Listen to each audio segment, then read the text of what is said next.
Hello, this is Carolyn. First, I would like to thank you so much for viewing my Girl Scout Gold presentation. We will be discussing hunger in the US and across the globe and the amazing impact that educating girls has on ending hunger. Let's begin by taking a look at hunger statistics in the US. Hunger statistics in the USA. In 2015, approximately 12.7% of US households were food insecure, meaning 1 in 8 households, a total of 15.8 million households, were not able to provide food to all members of their household at some time during the previous year. 3 million households with children were food insecure. In households living in poverty, the cash income is $24,000 or less per year for a family of 4 in 2016. In 2015, the poverty rate in the US was 13.5%, 1% higher than in 2007, the year before the recession. The poverty rate in the US was disproportionately high for children under 18. Children are 23.1% of the population, but 33.6% of the people living in poverty. Let's explore food insecurity a little more. Food insecurity.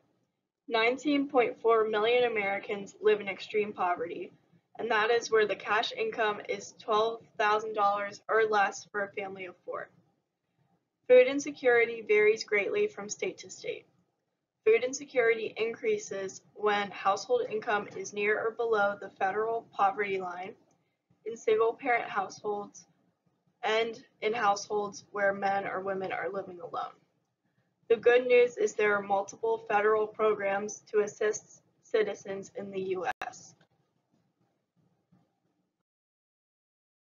U.S. federal food assistance programs include WIC for women, infants, and children in 2014. It offered food, education, and healthcare referrals. 2 million women and 6.4 million children received benefits. The National School Lunch Program offers free or reduced price lunches based on income, up to 185% of the poverty line. In the 2012 to 2013 school year, 70% of students received reduced price or free lunch. SNAP, or food stamps, in 2015, nearly 70% of participants are families with children. 25% of participants are households with elderly or disabled members. The average participant received $4 per day in benefits. The amount of benefit varies based on household income. Let's take a look at 4 additional assistance programs on the next slide. Other programs that indirectly help families afford food in the U.S. are Earned Income Tax Credit that supplements income, temporary assistance to needy families, grants funds to states to help needy families, typically employed at the poverty line. Medicaid, which covers medical expenses, so families do not have to choose between food and medical treatment, and Social Security, which provides income. Now let's take a look at hunger throughout the world. Hunger statistics throughout the world. 795 million people, or 1 in 9 people in the world, do not have enough to eat. 98% of the world's undernourished people live in developing countries, where the average income is much lower than in industrial nations. 60% of the world's hungry are women. 50% of pregnant women in developing countries lack proper maternal care, resulting in approximately 300,000 maternal deaths annually from childbirth. 1 out of 6 infants are born with a low birth weight in developing countries. Nearly half of all deaths in children under 5 are attributable to undernutrition.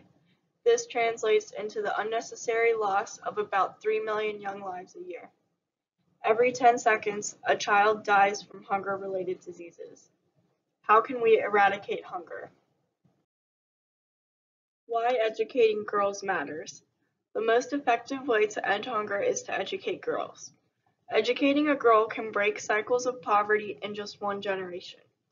Girls who get an education marry later, have fewer children, earn higher wages, and support healthier and more prosperous families. Research confirms that in the hands of women, an increase in family income improves children's health and nutrition. 90% of women's income goes back into their families, compared to 35% of men's income.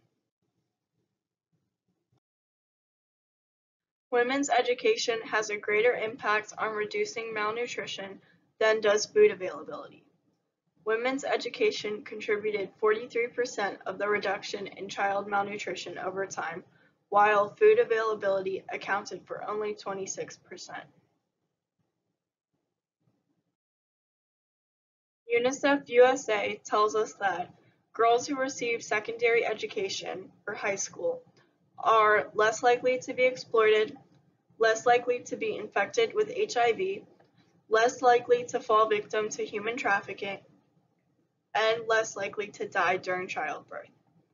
In Malawi, Africa, only 7% of girls complete their secondary education. The main reason is that secondary education is not paid for by the government. ABC News report tells us that globally, 65 million school-age girls are not attending school. Girls with 8 years of education are 4 times less likely to marry as children. A girl with an extra year of education can earn 20% more as an adult. A child born to a literate mother is 50% more likely to survive past the age of 5, and educated mothers are more than twice as likely to send their children to school. Malala is a Pakistani activist for female education and the youngest ever Nobel Prize laureate, and she tells us that each additional year of school a girl completes decreases infant mortality rates and child marriage rates.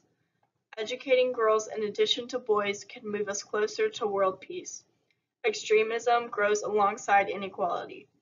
When boys and girls receive secondary education, their country's risk of war is cut in half. Plan International, a humanitarian organization founded in Spain in 1937 to advance children's rights and equality for girls, confirms what other organizations have discovered. For each year of education a girl completes, her future income increases. An educated girl is more likely to marry later and have fewer, healthier children. Girls who remain in school are less likely to become child brides and give birth before they are physically ready. 100 million girls in low and lower middle income countries cannot read. Girls continue to be the single most excluded group in the world, often facing discrimination and abuse.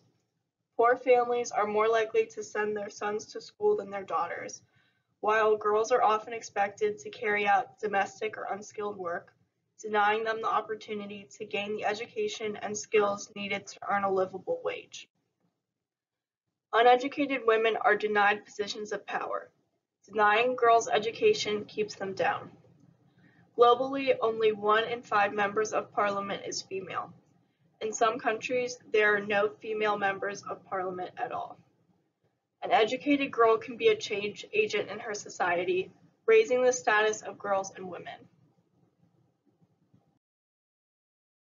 The World Bank confirms that educated women participate more in the formal labor market, have fewer children, marry at a later age, provide better health care and education for their children.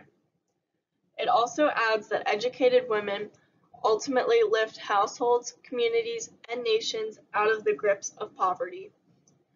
In its April 18, 2017 report, the World Bank suggests these steps as necessary actions for eradicating hunger, providing conditional cash transfers, stipends or scholarships for girls to attend secondary school, reducing distance to school, ending child or early marriage, targeting boys and men to be a part of discussions about cultural and societal practices, ensuring gender-sensitive curricula, hiring and training qualified female teachers, building safe and inclusive learning environments for girls and young women, and addressing violence against girls and women.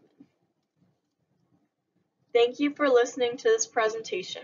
My goal was to inform you of hunger statistics in the US and around the world, and of the amazing impact of educating girls. Thank you for your time.